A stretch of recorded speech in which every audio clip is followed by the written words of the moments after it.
Welcome to African Dream Motivation. Frank Winfield Woolworth was born in New York on 13th April 1852. As a young boy, he was fascinated by how peddlers sometimes came by their house selling their products. He told his parents that one day, when he grows up, he will be like the peddlers who came by their house.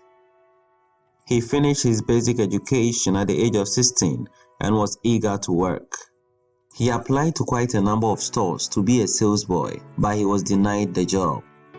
With only basic knowledge and no experience, he was seen as unfit for any legitimate store.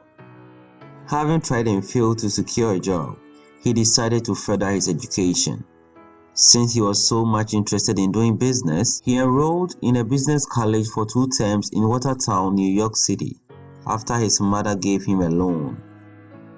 In 1873, he got a job at a general store, but he was only given menial tasks such as washing the windows. Even though this was something he didn't really like doing, he identified a problem which later became his winning strategy when he established his own store. He realized that only a few items were labeled with price tickets, and customers will have to wait for clerks before transactions are able to be made. He developed a notion that the product should be able to sell itself. The experience he gained at the store was crucial to the success of his firm later on.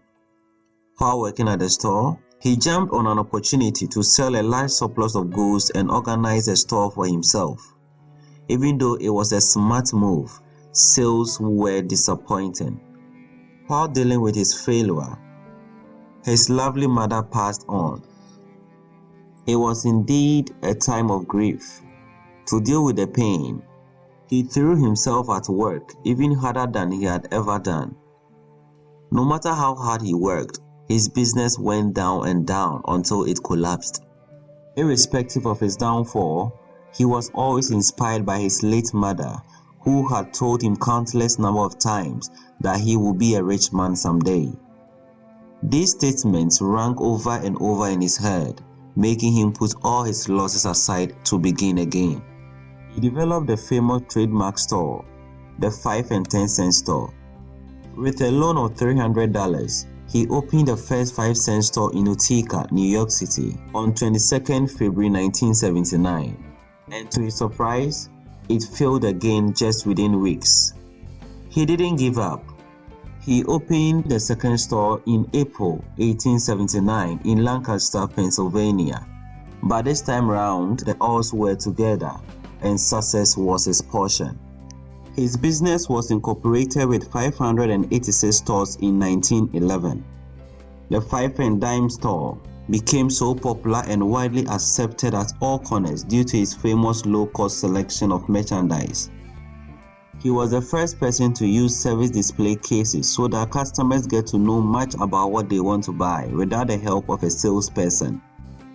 It was his childhood dream, realized after overcoming a series of stumbling blocks.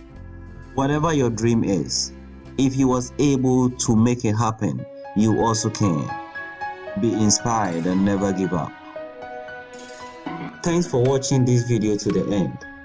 Let me know what you think in the comment section. If you are new here, don't forget to subscribe and click on the notification bell. Also, share this video with anyone you believe will love it as you did.